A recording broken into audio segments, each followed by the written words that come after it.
Hello, and welcome to another episode of the Sibme Coach Replay Show.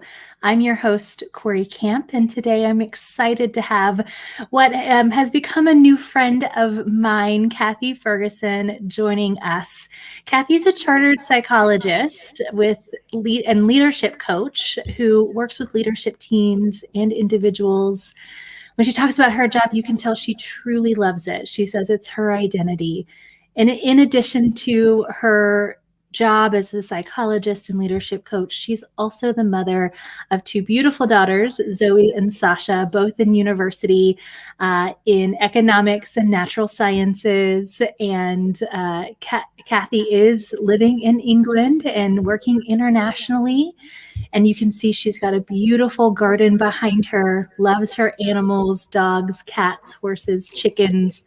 I have all of those but the horses, Cathy. So it's so wonderful to have you on the Coach Replay Show. I know we've talked about this before. You've presented at our Better Together Summit.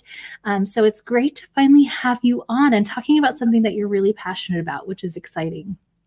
It's a real privilege, Cory, and thank you for having me. I can't wait to have this conversation about how we help coaches coach themselves by paying attention to all the noise that's going on in there. So I'm really excited to get into conversation with you about this.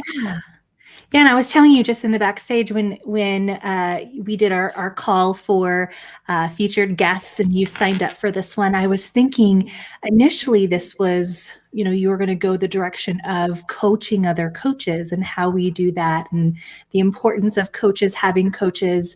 But I loved seeing the ideas develop around what you're bringing to our audience for today and really how we can kind of coach thyself and the role our inner voice has in that and how to even tame it. We'll talk a little bit about. So, and I always love a good conversation around psychology. So I am always enjoying our conversations. So where do we start? My passion. I mean, my coaching style is quite similar to my parenting style, as you mentioned, Zoe and Sasha. And that's if you can do it yourself, do it yourself. And I'm sure a lot of your coaches have coaches themselves, lucky ducks, but not everyone does. So being able to coach yourself and spending and investing a bit of time on that is important. I mean, when you think about what coaching means, you know where the original meaning comes from, right? You know where the word derives. I'm sure we've had this conversation before. We have, and it was the first time I had heard it. So share this with our audience because I think it's a very interesting connection. It's back to the olden days of coaching horses. So back then, when the roads weren't roads, there were piles of mud and horse manure. Coaching was literally a way of getting valuable people from where they are to where they need to be. That's what we do today with a coach. We get valuable people from where they are to where they need to be. And one of the things we need to do as coaches is book ourselves a seat in the carriage, in the stagecoach, because we are the valuable people. And I think, coaches can give themselves to the point of depletion, as can teachers. So to be able to help ourselves make that journey is always a good thing, right? Yeah, I love that analogy because one, it talks about the importance of and the value that those that we support bring, or those, if we are coaching ourselves, what we bring to that, and that we are valuable, we're worthy, and it's important for us to focus inward as well as outward. And so much of our job as coaches is that outward piece. So tell me a little bit more about this idea of how our inner voice connects to this ability to focus on who is coaching us. Yeah. Well, that inner voice, it's there for a reason. Its whole existence is to help us, to protect us, to support us. But, sometimes it doesn't quite get it right. Because when it works well, it asks us questions, it tests our assumptions, it gives us feedback, it helps us weigh our options. And as I said, its sole purpose of existing is to help us and protect us. But occasionally it can end up criticizing and undermining and sabotaging us. And you know, Cory, it's a mystery to me that given its power, this inner voice, we all know what it is. We all have it. Some of us have several voices in our heads. Mine often talk all at the same time, which is exhausting. But given the power it can have for good or for evil, it's a mystery that we haven't actually invested more time in teaching people how to use it, how to recognize it, how to engage with it. Because as coaches, I think, especially in education, it's a tough gig, and teachers work long hours, and it's never perfect, and they're always striving for perfection. There's always a challenge, and I think they rely on coaches not just to build competence, but to be that breath of fresh air, that fresh perspective, fresh thinking, fresh optimism, and that's what we bring. How can we bring a breath of fresh air if we don't have a breath of fresh air circulating in our own minds? So channeling or harnessing our inner voice, especially when it gets critical and a little bit vile and mean with us, which it can do, to help that fresh air circulate in our own minds. So we've got that to take to our clients and those that we're supporting. And we're all coaches. If you're a parent, you're a coach. You've got a spouse or a partner, helping valuable people get from where they are to where they need to be. Friends, you're a coach by that definition. So we're all coaches, and I hope if anyone's watching this who isn't actually actively involved in coaching, this is for you too, right? Yeah, because I mean, within humanity, that is what our purpose is to not just be here and be present, but be here and be present for others, for those who mean the most to us, to those who we just see a random stranger giving a smile. And so I talk a lot about reflection in my work with educators and leaders and the power of that reflection. And a lot of that is around using video as a tool for reflection. And I talk about how our brains like to focus on ourselves and how we are overly self-critical. So how do you, when you're watching a video of yourself, how do you stop focusing so much on yourself and focus more on, the teaching or the learning that's happening? And our inner voice can be that real. It can be that video kind of playing back and wondering, was that the right move? Did I give her the right resource? Did I ask the right questions? Did I jump in with my advice too soon? And like you said, that the inner voice has a purpose, but sometimes it's not the kindest inner voice. So can you switch it off? Is there a way to maybe turn that inner voice off? Let me give you a challenge with that, Cory. Next time you're having a sleepless night and the inner voice is running amok on a rampage, just lie there and say, "Oh, inner voice, I'm going to sleep now. Can you shut up, please? Thank you." Yes, please. So what happens? I've tried that and it does not work. The inner voice hates, in my experience, above all things, to be ignored. So switching it off ain't the best idea. Much better to welcome it in. So, invite it to sit with you a while, and you can talk back to it. I mean, not out loud. You'd look kind of crazy doing that. And your partner next to you might think they really need to work a bit less. But in your own mind, to welcome it rather than ignore it or shut it down. So say something to yourself like, hey, inner voice, I see you there. Hi, nice to see you again. What are you up to?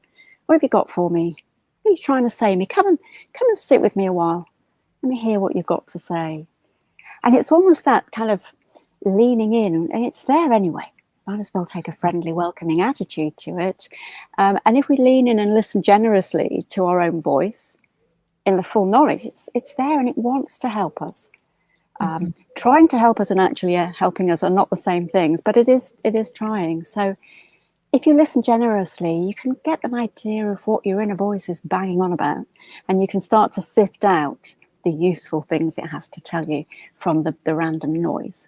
And there are some ways, and actually some recent research, Professor Ethan Cross at the University of Michigan and his team have done some great work on what are some of the best ways to talk to your inner voice, particularly when it gets emotional, critical, anxious, upsetting, distressing, and it can be all those.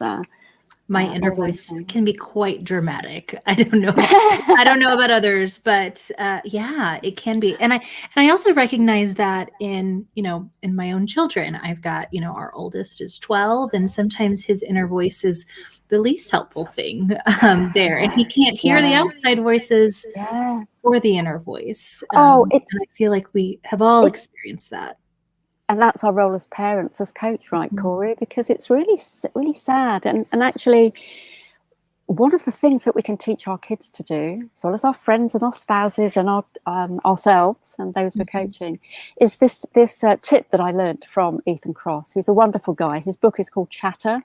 It's on my list. The Inner Voice. Yes. It is a cracker. It's such a good read. I actually wrote to him and told him what a difference it had made. And he's so humble and appreciative of when he makes any difference in people's lives. And there's a lot in that book, but one of the best things is this simple switching out the pronouns. So rather than using the first person when you talk back to your inner voice, you use the second or third. So I've got a particularly difficult client. She's really prickly, like a cactus. Everything is defensive and hostile, and what do you mean? I'm not doing a good job. So when I'm thinking, oh gosh, how am I going to coach myself to be a breath of fresh air for her, I've got two choices: first person voice or second and third. My inner voice naturally gravitates to something like, oh crikey, how on earth am I going to handle her? She leaves me feeling like I'm being attacked. I want to be a good coach with her. I just feel like chopped liver. This is not fun. I hate that feeling.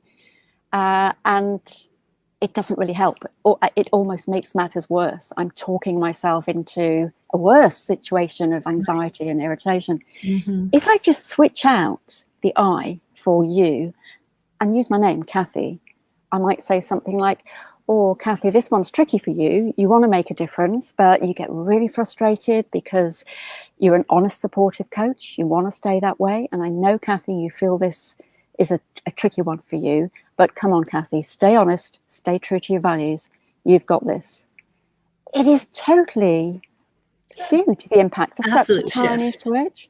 And if we could help our kids to learn to talk to themselves like that when they're being dissed by their friends or bullied or anxious about their place in their social world, or just cross with their parents, which happens apparently from time to time, Lord knows why. A couple times a day in my household, yes. Yeah. I mean, that switch, I love that switch, Cory, because what it does, I found when I've used it, it sort of transitions your inner voice from an enemy to an ally.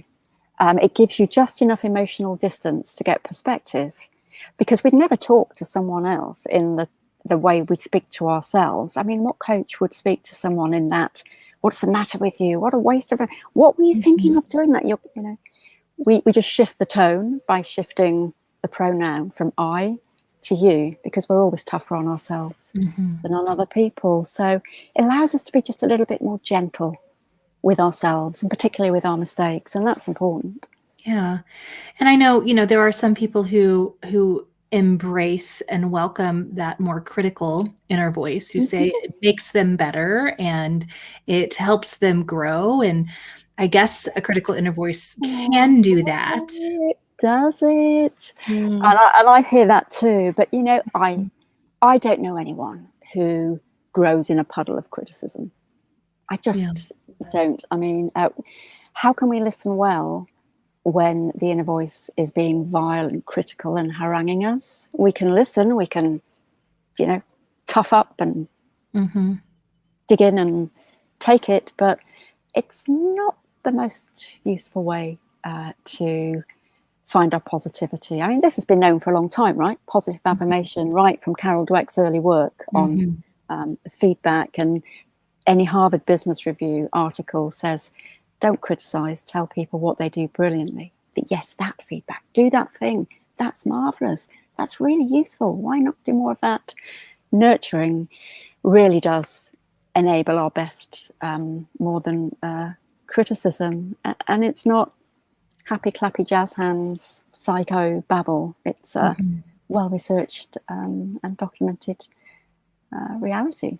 So let's lean into to that. It's interesting where that view comes from, that somehow tough love is the way to go. For me, Cory, if it's tough, it's not love. And if it's love, it doesn't need to be tough. It's gentle, it's nurturing, it's kind, it's curious. Yeah, and I love that. So that's your second tip for kind of harnessing our inner voice, engaging with that kindness, that curiosity, that compassion, the same engagement that we are likely doing with those that we are coaching, right? So again, thinking about if we look at ourselves as the client or the coachee or whatever you call those that you support, engaging with ourselves in that same manner, reining it in just a little bit, that critical inner voice. One of my mantras is, when the going gets tough, or rather when the voice gets tough, the coach gets tender. And there's a lovely example of this genuine kindness and gentle nurturing. There is an episode of Oprah I came across. She's interviewing the delightful Eckhart Tolle, whose work on mindfulness is lovely. And Oprah talks about how sometimes her inner voice beats up on her because she's messed up. And she says she gets upset with herself, or in the program, she said the worst thing is she gets upset with herself, not because she made a mistake, she said, but because I made a mistake I could have prevented, because I knew better. And you can see the inner voice in her head saying, yes, you did, and you should have stood up, and you should know better, Oprah, because you're better than that. And Eckhart Tolle, and he's wonderful, gentle, he reminds me of Jesus cloned with a garden gnome. It's the kind of vibe he puts out there. I love him. He just leans in and he says, yes, but you didn't. And Oprah really laughs really, really hard, because he's all gentle kindness, and it's a sort of laugh of recognition where she's thinking, let me lighten me up on myself already. I didn't, And when you lean in with nurturing in that way, and you help your inner voice to do that, you become this supportive coach in your own pocket. But it takes some practice. I do this, a lot of my work with leadership teams is helping people to be more welcoming and kind in the face of mistakes, whether it's the mistakes they're making as a team, or whether it's their own inner beating up on stuff. It takes practice, actually, Cory, to make the shift. This isn't something we flick a switch and say, okay, I'll be welcoming and nurturing and helpful, and I'm done. I got it. It just takes once. No, it really does. And sometimes this work on self is some of the hardest, most frustrating work. But it really is the work that pays off the most, because again, as you say, I often talk about your analogy of the breath of fresh air is similar to my, fill the cup of others. In order to do that, you've got to fill your own cup. And now I'm curious about the curiosity piece of this tip. Tell me some more about how we can be curious with our inner voice. What does that look or sound like? What does that mean, really, when we talk about that curiosity with our inner voice? I mean, I guess it's a natural continuation of the first 2 points. So if we hear this inner voice that's not really helping us, first of all, we welcome it, and then we kind of just play nicely with it.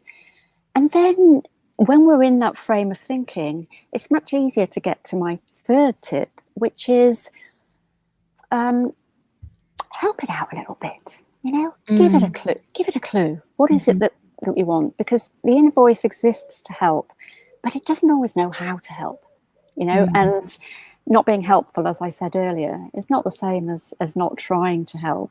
So being curious with the inner voice is really creating a little bit of space to recognize that it might not recognize, if we were to personify, anthropomorphize the inner voice for a bit, I guess it is us in the end, it might not recognize that what it's doing isn't really that helpful.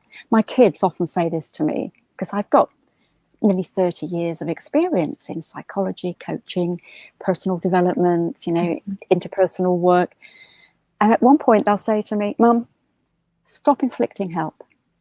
I know you're trying, but it's not what I want. And that expression, stop inflicting help, Mm. really made me think. So what is it that we need from our inner voice? What's the best way to help us? And before we tell it the best way, we have to sort of educate our inner voice to recognize that if what it's doing isn't helping, then the best thing it needs to do is just back off a little bit, which is really what my kids are saying in a nice way. Right. And again, I'm a bit of a movie fan, and one of my favorite movies is Bridge of Spies. I don't know if you've seen that, Yes, Cory, with Tom Hanks, and Tom Hanks he is one plays of my favorites. Lawyer Donovan, and Mark Rylance, who won an Oscar for his role as supporting actor. And there's a beautiful moment when Mark Rylance just, I bring this to mind when I'm trying to help my inner voice to help me. There's a scene, Mark Rylance is Rudolf Aber. He's been arrested for being a Soviet spy. He's facing a possible death sentence. And he just doesn't seem particularly fazed. And Tom Hanks sort of leans in and says, aren't you concerned? You don't look worried. And Mark Rylance's character takes a moment and then with his face deadpan says, would it help? And I love that. He's nailed it, you know? No, it wouldn't help to be worried or anxious or upset. So why do it? Why do it? And it's interesting when I ask that question to leadership teams, you know, does this help? It leads naturally to the next one. If the answer is actually not really, well, what does help? Where do we go next with this? So helping your inner voice to help you by being curious and letting the inner voice be curious about does it help? Does it help is the best example I've found of doing that. And interestingly, by asking that question, it opens up, we start to ask ourselves much better questions. And I see this with the teams I work with as well. And we all know as coaches the power of better questions when we get there. So yeah, but you know, play nice with it, even when it's mean, and it sends that breath of fresh air around our thoughtscape, because you create space. All of this is creating space to ask, well, what does help then if this doesn't help? Yeah. And it makes me think, you know, as we're welcoming and engaging with our inner voice and being kind, playing nice with it, as you say, I love that. And then thinking through if it's really helpful, that also kind of helps us to thinking about other questions and what it's really trying to say to us. What is it really trying to reveal? It might be revealing some of our own anxieties around, you know, worthiness or competency. You know, I know sometimes I've worked with others and just been intimidated before I've ever met them just because of their years of experience over mine or their expertise in a particular area. And I wonder, what if I'm not going to be enough to really support this individual? And that type of inner voice, how that starts is not very helpful. But as I start to acknowledge what it's maybe really trying to say, then I can better decide, you know, is this helpful or not? What can I begin to do about it? So, so we've been talking about our inner voice as almost this separate entity. But as you mentioned before, it really is just us, right? So then what does that mean for us? It's interesting, isn't it? I mean, we're all world experts in ourselves. You just brought to mind a memory for me of my daughter she was in year 3, and she's incredibly intelligent and quite incredibly socially anxious and shy. So she's quite diffident. And I remember her year 3 teacher, when we went to the parents' evening, saying, "Oh, Zoe, just give us a clue. Like, you know, you keep getting these A's and A stars, but you know, give me a clue how I can help you." And the helping bit is, if I think about focusing our inner voice. But once we focused it, I like to talk about nourishing it, because it is. So, you know, what are we trying to become? Who are we trying to be? I don't know about your inner voice, but mine seems to have an extraordinarily short memory, and it keeps forgetting who I'm actually striving to be, what it is I'm striving to accomplish, what it is that really matters to me.